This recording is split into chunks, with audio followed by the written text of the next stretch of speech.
정케 하시네. 나도 주의 한 사람 되게 하소서. 목사 생각 227번째 자기관리의 중요성 2025년 2월 9일 저번 주 아버지 장로님을 모시고 병원을 다녀왔습니다. 2시간 40분을 기다려 검사와 더불어 3분 진료를 받았습니다. 8년 전쯤 심근경색이 오셔서 심장 쪽에 스텐스라는 시술을 하셨고 정기적으로 약을 먹고 관리를 하고 계셨습니다. 몇 주 전부터 몸 상태가 좋지 않으셔서 응급 상황은 아니었지만 입원하셔서 재검진을 하셨습니다. 다행히 재시술을 해야 할 정도는 아니어서 약으로 치료하기로 하고 퇴원하셨습니다. 분명 심장 쪽에 문제가 있지만 관리를 그래도 잘하고 계셨기 때문에 이 정도로 견디시는 것 같습니다. 많은 분들이 이런 오해를 하십니다. 나이를 먹으니 몸이 망가지고 젊을 때 고생을 하다 보니 늙은 나이에 병을 앓고 있다는 오해입니다. 만약 나이를 먹고 늙기 때문에 병이 오고 어려움이 찾아왔다면 구약시대에 100년 이상을 살았던 사람들은 어떻게 설명해야 할까요? 예수님의 제자인 요한도 무려 100세가 넘는 나이까지 역동적으로 활동하며 살았습니다. 몸이 늙어가면서 몸에 이상이 있을 수 있습니다. 그것은 나이를 먹었기 때문이 아니라 어쩌면 자신의 몸 관리를 하지 못해서는 아닐까 생각해 봅니다. 자기 관리의 중요성을 몰랐던 시기에는 그저 열심히만 살면 되는 줄 알았고 병들고 아파도 참고 견디면 되는 줄 알았습니다. 예수님은 안타깝게 외부적인 상황으로 죽으셨지만 당신의 삶 속에서 분명 장수와 건강의 비법을 알려주셨습니다. 왜냐하면 사람의 몸은 영혼을 전제로 창조되었기 때문입니다. 자기 관리의 중요성에서의 처음은 예수님처럼 일정한 루틴인 습관과 같은 삶을 살아야 합니다. 이 루틴의 삶이 일정한 패턴이 되어 공생을 살기 전에도 진행되었고 제자들에게 선한 영향이 되었습니다. 누가복음 22장 39절에서 41절 예수께서 나가시어 늘 하시던 대로 올리브산으로 가시니 제자들이 따라갔다. 그곳에 이르러서 예수께서 제자들에게 말씀하시기를 시험에 빠지지 않도록 기도하여라 하신 뒤에 그들과 헤어져서 돌을 던져서 닿을 만한 거리에 가서 무릎 꿇고 이렇게 기도하셨다. 늘 하시던 대로의 표현이 습관을 쫓아서 익숙한 방식의 자신의 문화로 사셨다는 것을 말해줍니다. 습관대로 루틴의 삶을 사셨습니다. 많은 사역과 많은 사람을 만난 후에도 루틴의 한 방식인 이른 새벽에 일어나셔서 일정한 장소에서 기도하는 삶을 사셨습니다. 기도라는 행위는 루틴의 내용이며 결과입니다. 기도는 단순히 우리가 아는 방식의 통성 기도나 기도의 모습을 말하는 것이 아닙니다. 하루의 삶을 예를 들자면 새벽에 시작된 루틴의 모습이 기도라는 방식으로 하나님과 소통하면서 예측하고 성령을 통해서 공급받기도 하며 하루를 살아갑니다. 마치 귀신 들린 한 아이를 예수님의 제자들이 쫓아내지 못할 때 하루의 루틴의 삶을 사는 주님이 말씀하신 것과 같습니다. 제자들이 일정한 패턴의 루틴의 삶을 살고 기도라는 삶의 모습으로 훈련되어 있다면 이런 일들을 충분히 예측할 수 있었고 성령의 인도하심과 기름 부으심을 통해 사탄의 공격을 여유롭게 이기며 펼쳐갈 수 있었습니다. 자기 관리의 중요성 두 번째는 예수님의 40일간의 금식과 사탄을 물리친 일을 통해 더욱 분명해집니다. 단순히 사탄을 물리친 것이 아니라 40일간 극심한 고통과 어려움이 찾아왔을 때 예수님은 일정한 루틴의 삶을 지속하던 중에 자연스럽게 이런 고비를 기도의 방식으로 이길 수 있었습니다. 이것의 영향을 받은 베드로와 요한이 일정한 그들의 기도 시간이었던 오후 3시에 성전에 들어가는데 입구에 구걸하며 앉아있던 한 사람을 낫게 하고 구원시키는 놀라운 일을 하게 됩니다. 하나님의 기적을 일으킨 축복의 통로가 되었습니다. 자기 관리가 중요합니다. 주일 아침이 한 주간의 시작이 되고 한 주간의 루틴의 시작입니다. 그리고 기도라는 방식으로 훈련되고 단련되면서 루틴의 삶은 견고해지고 어떤 난관도 이겨내며 하나님의 축복 속에서 행복하게 살 수 있습니다. 이번 주간도 자기 관리를 잘 하셔서 하나님의 축복을 이어갑시다. 성경은 요한 1서 2장 26절로 29절입니다. 나는 여러분을 미혹하는 자들에게 관하여 이렇게 썼습니다. 여러분으로 말하자면 그가 기름 부어 주신 것이 여러분 속에 머물러 있으니 여러분은 아무에게서도 가르침을 받을 필요가 없습니다. 그가 기름 부어 주신 것이 여러분에게 모든 것을 가르쳐 줍니다. 그리고 그 가르침은 참요 거짓이 아닙니다. 여러분은 그 가르침대로 언제나 그리스도 안에 머물러 있으십시오. 그러므로 자녀된 이 여러분, 그리스도 안에 머물러 있으십시오.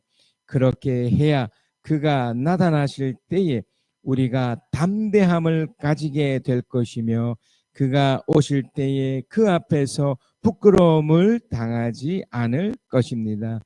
여러분이 하나님께 의로우신 분임을 알면 의를 행하는 사람은 누구나 다 하나님에게서 났음을 알 것입니다. 여러분, 저는 지금 그 요한서신을 이렇게 나누면서 특별히 오늘 본문 또 이번 주간에 주시는 말씀의 그 핵심이 그리스도 예수 안에 머물다라는 그 내용입니다. 이게 어떤 뜻일까요? 이게 머물다라는 것에서 이제 힌트를 얻었는데, 먼저 이 그리스도 예수 안에 머무는 것에서의 첫 번째 이해는 세상에 대한 이해예요. 우리가 지금 이 세상 속에 있지 않습니까? 그렇다고 해서 우리는 신앙이기 때문에 이렇게 세속적인 구분이 아닙니다. 그러니까 흑백의 그 논리로 이렇게 접근해서도 안 되고요. 분명 우리가 세상 속에 있지만 우리는 구별된 그 무엇인가가 또한 있기 때문에 이렇게 삶에 이렇게 다른 면이 있는데요. 그래서 우리가 속해 있는 이 세상을 정확히 이해할 필요가 있습니다. 왜냐하면 이런 이해가 없기 때문에 우리가 이제 세상에서 펼쳐지는 것의 그 일부가 우리를 영향을 주기 때문에 그렇습니다. 일단 이 세상은 긍정 측면도 분명히 있고 우리가 이 터 위에서 살고 더불어 살고 있기 때문에 분명 긍정적이고 좋은 면도 분명히 있지만 부정적인 면이 더 많죠. 이제 그걸 우리가 이제 이해하고 받아야 되는데 그 부정적인 것이 바로 죄와 연관성이 있습니다. 죄.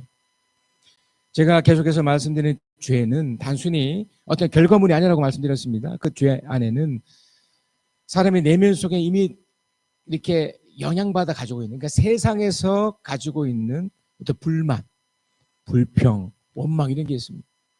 제가 어제 이제 교회 목장에 우리 이찬 형제랑 같이 또 영화를 한 편을 봤는데 그 영화를 보면서 굉장히 이제 정말 세상적이다. 그러니까 세상의 부정적인 면. 그러니까 브로큰이라는 영화였는데 그 이제 주인공이 하정우라는 이제 이 사람이 배우로 이제 역할을 했는데 이제 조직 보스로 조직의 이제 중간 보스로 있다가 이제 자신의 동생도 이제 연루가 돼 있었는데 이 동생 죽은 거예요. 그러니까 이제 이 친구가 감옥에 있다가 이렇게 나오면서 이 동생이 죽은 것을 이제 복수하는 그런 내용이에요. 근데 그 아마 그 영화의 그 감독이 그 노렸던 게 아마 이 세상의 어떤 그런 흐름을 말해주는 것 같은데 그 안에 그 마음 가운데 분노와 이런 것들이 다 표출되는 거죠. 사실 그 주인공 그 하정우로 역할했던 이 사람의 그 동생이 그 역할은 아주 나쁜 역할이거든요.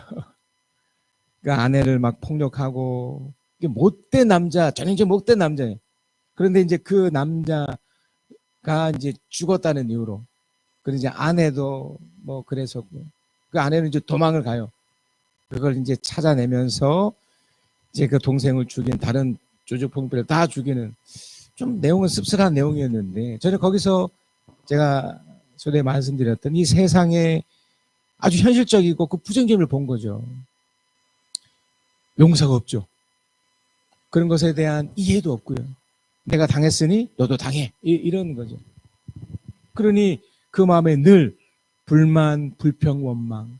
아내는 남편에 대해서, 남편은 아내를 향해 그 조직 안에 있던 그 서로 간에 원망, 불평, 싸움. 그러니 이것이 서로가 분노가 돼서 서로 죽이고 죽여버리는.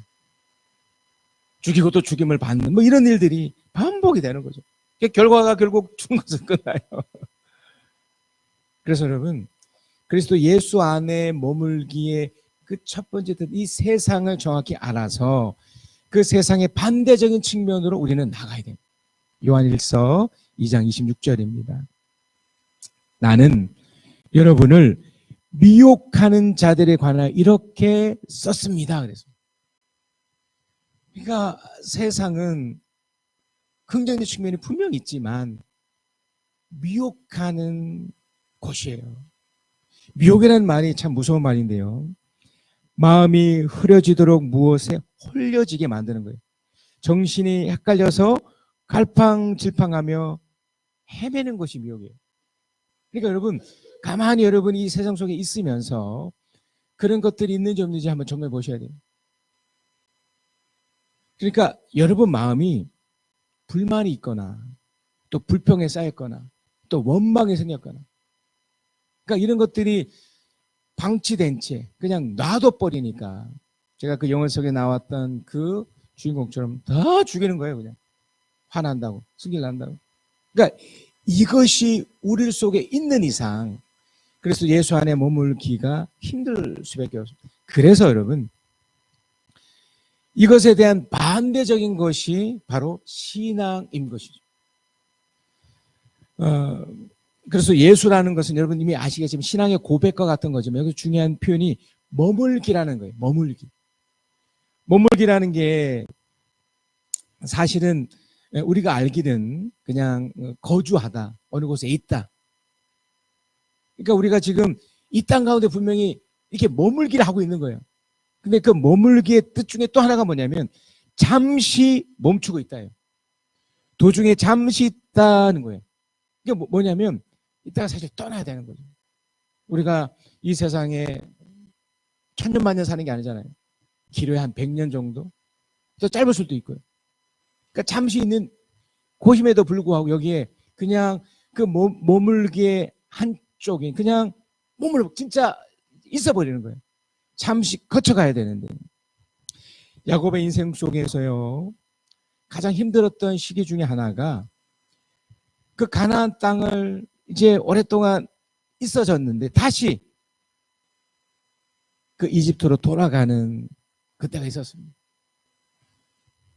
창세기 47장 3절에서 4절입니다. 바로가 그 형제들에게 물었다. 그러니까 지금 이 사건이 어떤 사건이었습니까? 이때 이 야곱의 나이가 139세쯤 되었으니까 요셉을 잃고 또 베냐민도 잃은 상태였고요. 그래서 그 있었던 그 가나안 그 지역, 그 본토에 오랫동안 기근이 찾아오니 이게 방법이 없었던 겁니다. 그러니까 어떻게 해결을 봐야 되는데, 근데 마침 그 이집트 땅에 요셉이 있었던 거예요. 요셉은 지금으로 치면 이 세상 속에서 가장 최고의 위치에 간 사람이 된 거죠. 근데 야곱이 표현했던 거, 그리고 하나님이 요구했던 게 바로 이 부분이에요. 바로가 그 형제들에게 물었다. 그대들의 생업이 무엇이요? 그들이 바로에게 대답하여 임금님의 종들은 목자들입니다. 우리 조상들도 마찬가지였습니다. 4절. 그들은 또 그에게 말하였다. 소인들은 여기에 뭐라고 그럽니까? 잠시 머무려고 왔습니다. 그러니까 여기서 머무르다가 아까 제가 설명드렸던 그 그리스도 예수 안에 머물기와 비슷한 내용이에요. 그러니까 머물기는 거주해서 그냥 정착하는 게 사실 아니에요. 잠시 머무는 거예요. 그러니까 그리스도 안에 머물기도 잠시 머무는 게, 왜냐하면 우리 주님이 이제 이후에 한 번 더 설명드리겠지만 우리 내 마음속에 있지만 결국 언젠가는 눈으로 볼 만큼 그게 이제 죽음 이후가 될지 주님의 재림에서 우리가 이렇게 육체적 살아 있어서 만나게 될지 만날 때가 온다고요. 있는 동안은 잠시 그냥 머물러 있는 거예요. 마찬가지로 이 땅에도 이 세상 속에도 잠시 머물러 있는 거거든요. 그래서 야곱의 인생 속에 지금 이 야곱의 그죠 아들들이 이렇게 얘기했던 겁니다. 잠시 머무르고 왔습니다. 가나안 땅에는 기근이 심하고 소떼가 풀을 뜯을 풀밭이 없습니다. 현실이죠. 그리하여 소인들의 고센 땅에 머물 수 있도록 허락해 주시기 바랍니다. 이게 사실 그렇지 않은 거예요. 그래서 만약에 이곳에 있다가 이제 기근이 좀 없어지고 그러면 다시 돌아가겠습니다가 맞는 거죠. 그럼 어떻게 됐습니까? 그냥 머물러 버려요. 그냥.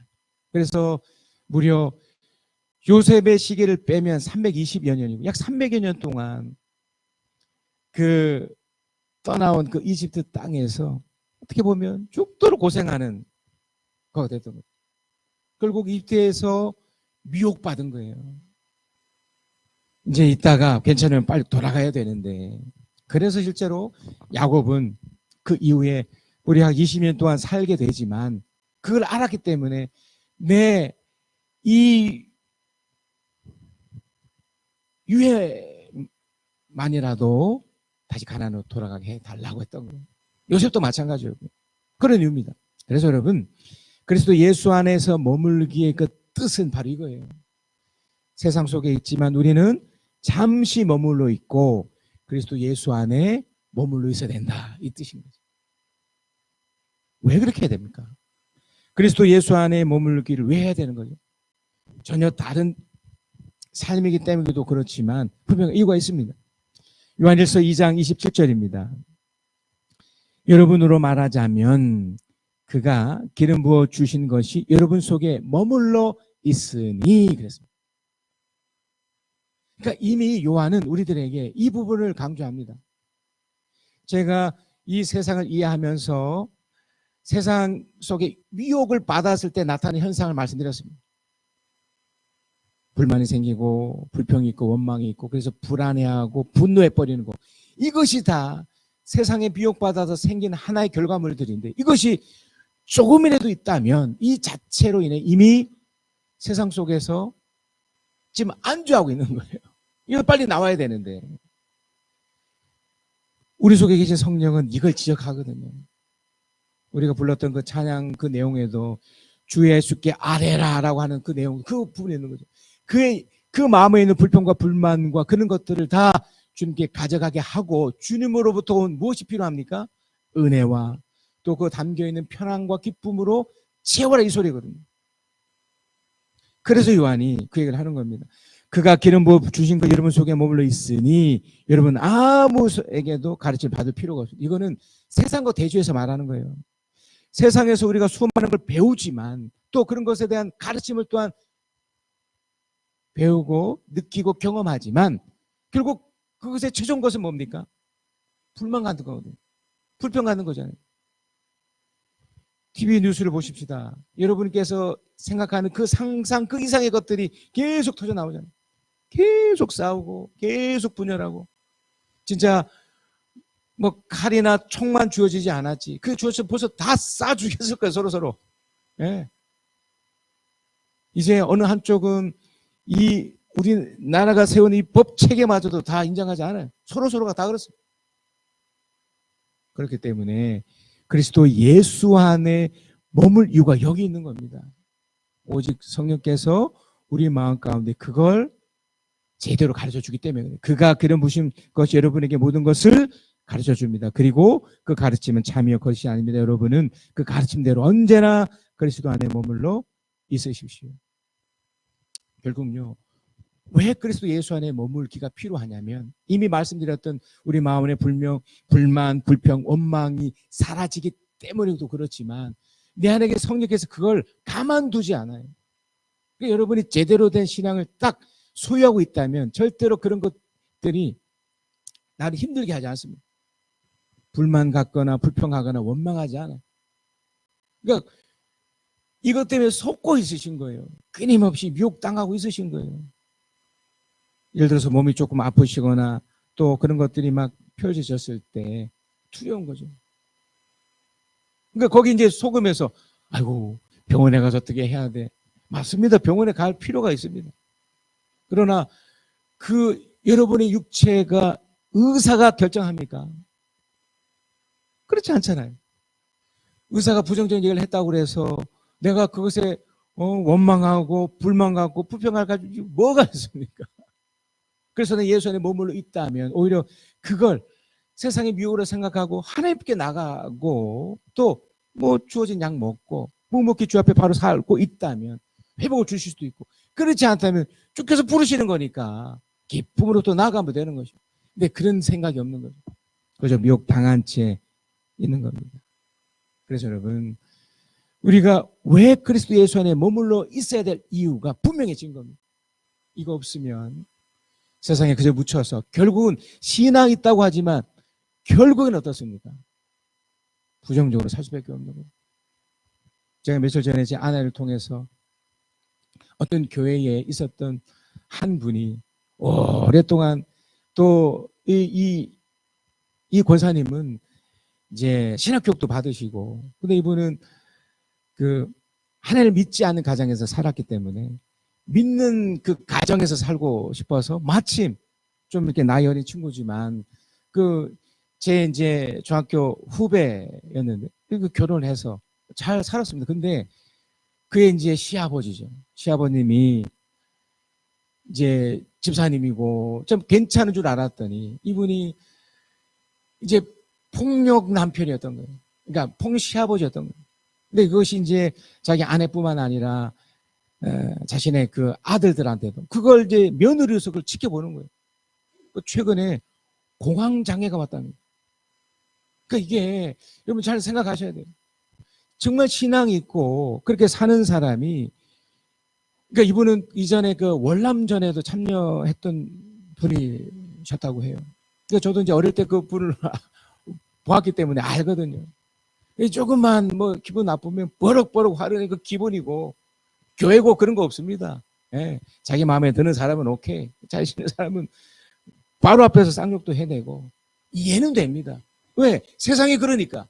그러나 하나님 믿는 사람은 그렇게 하면 안 되는 거지 않습니까? 그리고 그 결과가 뭡니까? 자식들에게도 엄청난 피해 주고 자녀들이 공황장애가 올 정도로 지금도 그걸 못 깨달아. 그거 심각한 거죠. 그래서 우리는 내 안에 그 성령이 그래서 예수 안에 머물기, 그러니까 성령이 내 안에 늘 머물 수 있도록 살아야 됩니다.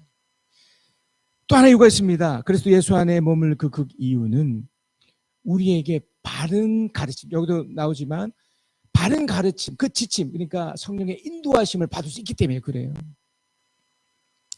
세상은요, 끊임없이 미혹하는 것 중에 하나가 먹고 사는 문제예요. 여러분도 이해하실 겁니다.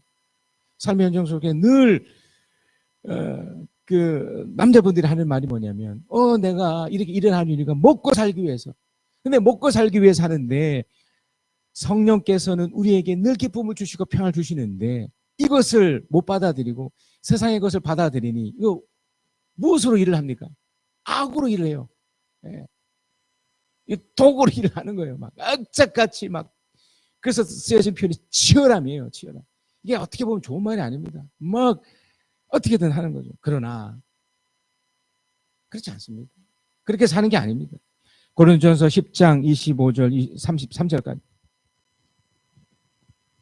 바울이 좀 전에 말씀드렸던 그리스도 예수 안에 머물지 않는 사람들, 그러니까 세상에서의 그 모습을 보면서 그래서 예수 안에 머무는 사람이 어떠해야 되는지를 현실적인 문제를 가지고 얘기를 해요. 시장에서 파는 것은 양심을 위한다고 하여 그 추천을 묻지 말고 무엇이든지 다 먹으십시오. 두 부류가 있습니다.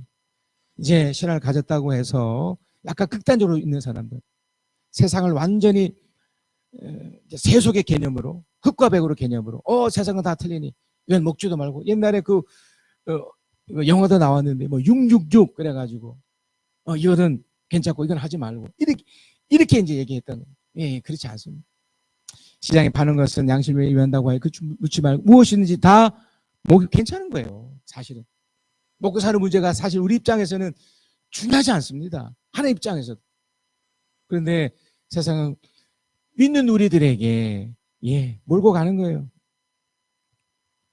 땅과 거기에 가득 찬 것들이 다 주님의 것이기 때문에 주님이 주시는 건데 불신자들 가운데서 누가 여러분을 초대하여 거기에 가고 싶으면 여러분 앞에 차려놓은 것은 무엇이나 양심을 연당하여 묻지 말고 드십시오.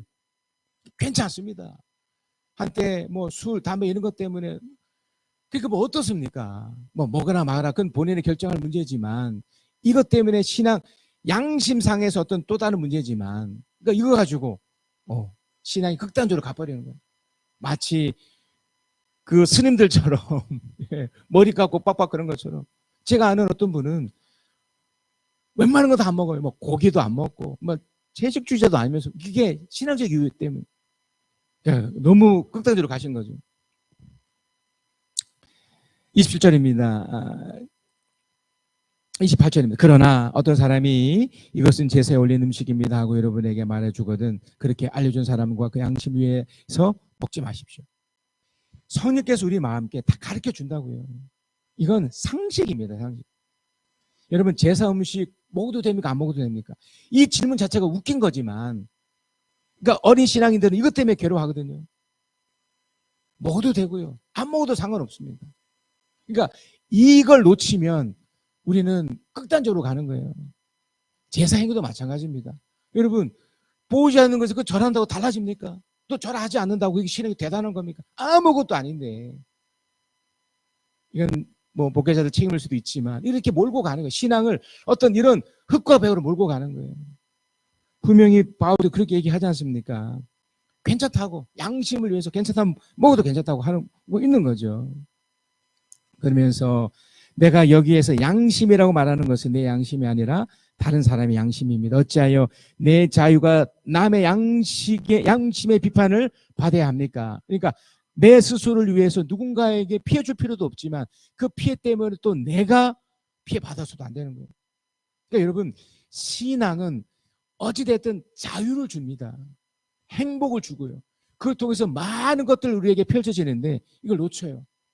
그래서 그것 때문에 누군가는 피해를 보는 거죠. 가장 강력한 건 본인 자신입니다. 그래서 계속 얘기합니다. 30절. 내가 감사하는 마음으로 참여. 바로 이거죠. 감사하는 마음. 결국 내 마음 가운데 감사가 있으면 다 해결돼요. 근데 이 감사는 철이 없어도요. 하나님을 모르는 사람은 얻을 수가 없어요.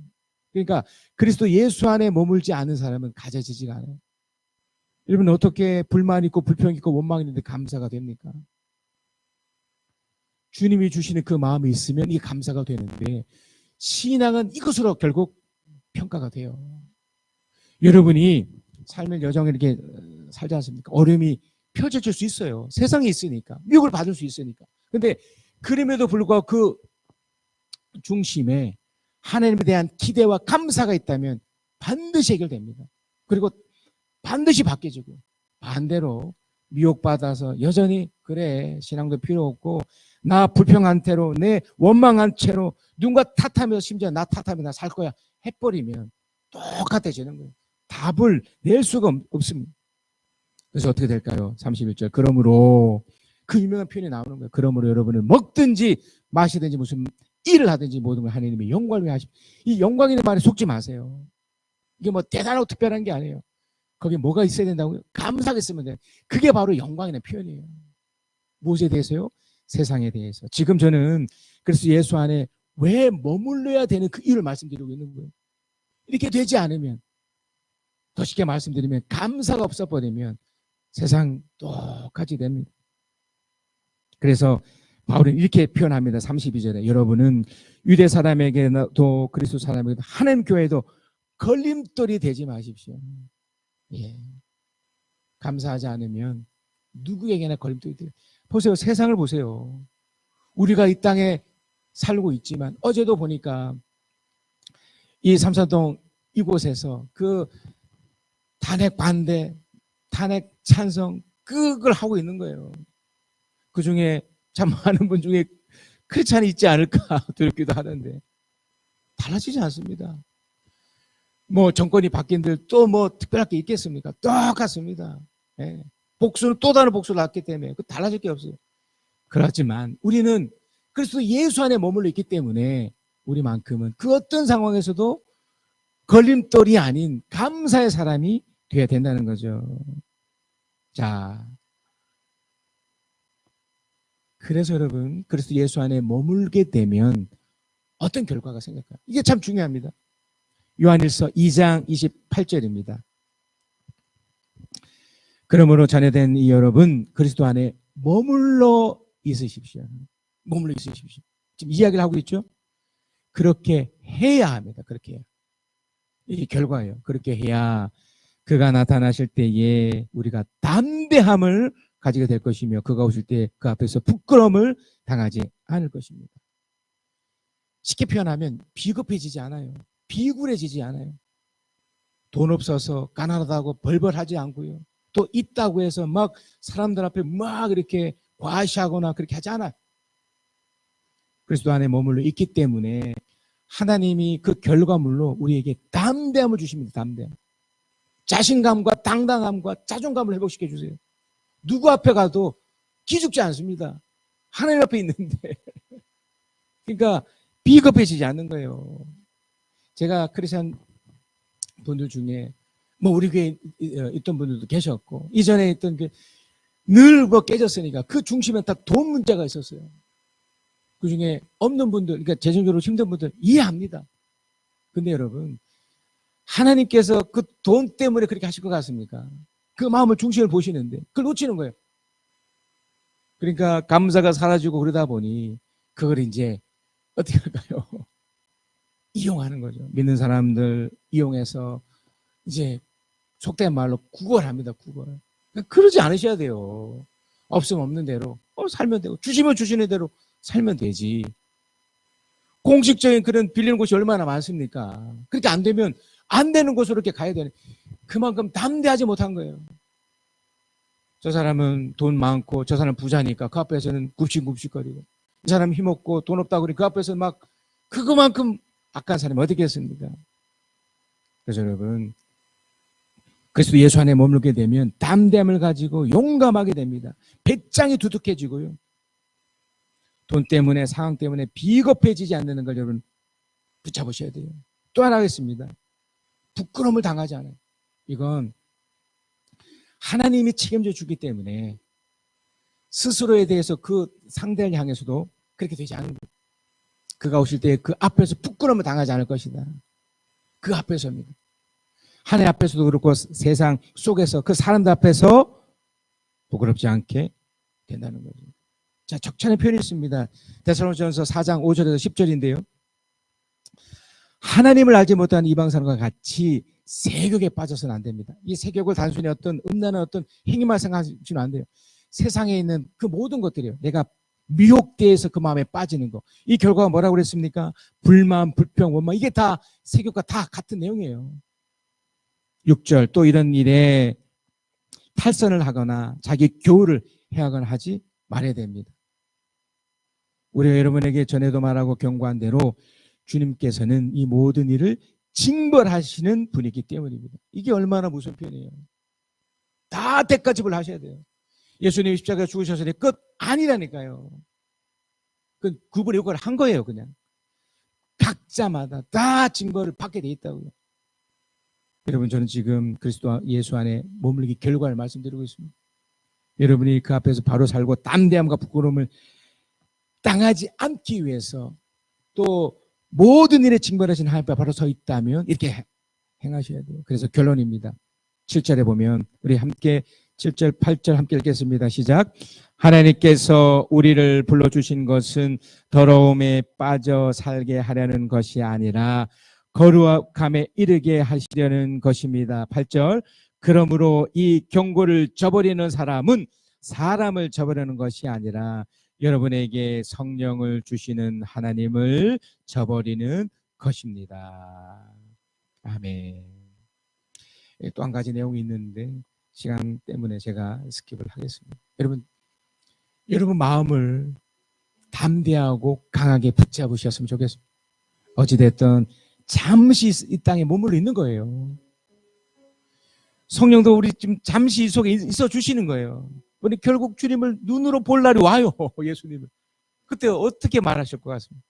그래서 미리 여러분 마음을 불평, 불만, 원망 갖지 마시고 주님이 주시는 그 양심에 이미 말씀하셨던 그 편안함과 기쁨과 행복감으로 사실 축복합니다. 결론입니다. 제가 한번 읽습니다. 나의 왕이신 그리스도 예수가 보내신 성령 인도하심을 받으며 하나님 심판 앞에서 세상을 향해 부끄럽지 않고 담대하게 삽시다. 마음속에 근심 있는 사람 주 예수 앞에 가려운 슬픈 마음 있을 때라도 주 예수께 아뢰라. 눈물 나며 기쁜 한숨 쉴 때 주 예수 앞에 가려라. 은밀한 죄 내게 있더라도 주 예수께 아뢰라. 괴로움과 두려움 있을 때 주 예수 앞에 다 아뢰어라. 내일을 염려하지 말고 주 예수께 아뢰라. 주님 앞에 겁을 내는 자여 주 예수 앞에 다 아뢰어라. 하늘나라 바라보는 자여 주 예수께 아뢰라. 주 예수 앞에 다 아뢰어라. 주 우리의 친구니 무엇이나 근심하지 말고 주 예수께 아뢰라. 전능하신 나의 주 하나님 능치 못하시는 전혀 없네. 우리의 모든 간구도 우리의 모든 생각도 우리의 모든 꿈과 모든 소망도 신실하신 나의 주 하나님은 우리의 모든 괴로움 바꿀 수 있네. 불가능하니 행하시고 죽은 자를 일으키시니 그를 이길 자 아무도 없네. 주의 말씀 의지하여 깊은 곳에 금을 던져 오늘 그가 놀라운 우리를 이루시는 것 보라. 주의 말씀 의지하여 믿음으로 금을 던져 믿는 자에게 넣지 못함 없네. 전능하신 나의 주 하나님은 능치 못하실 전혀 없네. 우리의 모든 간구도 우리의 모든 생각도 우리의 모든 꿈과 모든 소망도 신실하신 나의 주 하나님은 우리의 모든 괴로움 바꿀 수 있네. 불가능한 일 행하시고 죽은 자를 일으키시니 그를 이길 자 아무도 없네. 주의 말씀 의지하여 깊은 곳에 금을 던져 오늘 그가 놀라운 일을 이루시는 것 보라. 주의 말씀 의지하여 믿음으로 금을 던져 믿는 자에게 넣지 못함 없네. 시대마다 하나님은 선택하신다. 정결하게 준비된 시대마다 하나님은 선택하신다. 주의 뜻 행하는 사람, 한 사람 통해 하나님 일하시네. 한 사람 통해 주의 뜻 이루시네. 한 사람 통해 복음 전케 하시네. 나도 주의 한 사람 되게 하소서. 내 시작은 미약하였으나 내 나중은 심히 장대하리라. 한 사람 통해 하나님 일하시네. 한 사람 통해 주의 뜻